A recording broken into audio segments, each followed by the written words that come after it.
Morning, friends.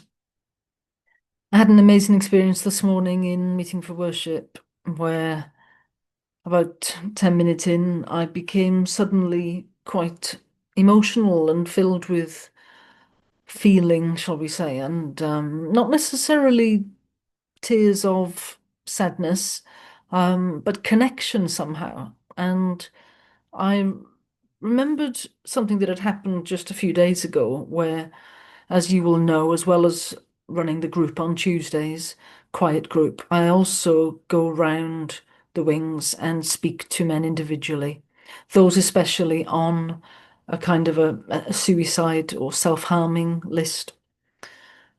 And this young man who was in despair, really, and some distress. Not that anybody would have known he was in his cell with his door closed.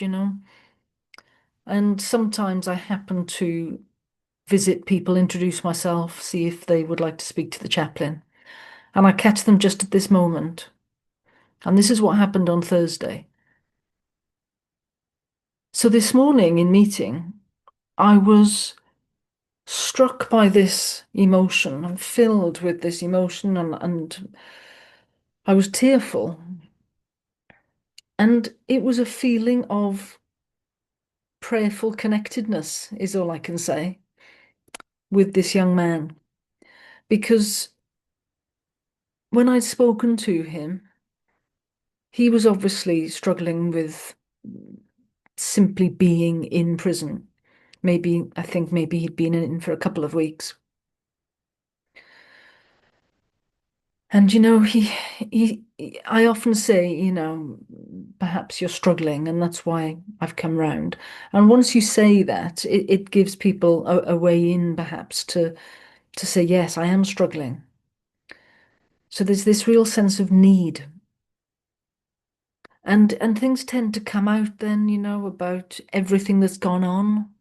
Is a phrase that a lot of people use because this time on their own, with plenty of time to reflect, um, sober, you know, everything that's happened. Well, typically as that unfolds, what they're talking about is things that have happened over their lifetime. We're talking about childhood sexual abuse and all sorts of things, not just the immediate things. And in this moment, especially when they're young, like this young man, the phrase that I say to people is, remember, you are precious. You are a precious child of God, unique. No one else can be you. No one else can fulfill that role that you can make in the world. And you can see that it's something that they do take on board. And perhaps they begin to see a role for themselves, how they can be in their community, in their family, in their friendship group. What is their role?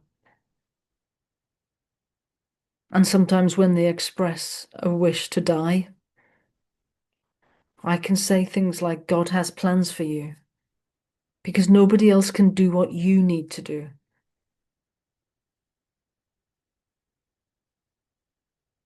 So I put him on the list for Sunday. He said, yes, I'd like to come to church. He'd never been to church before.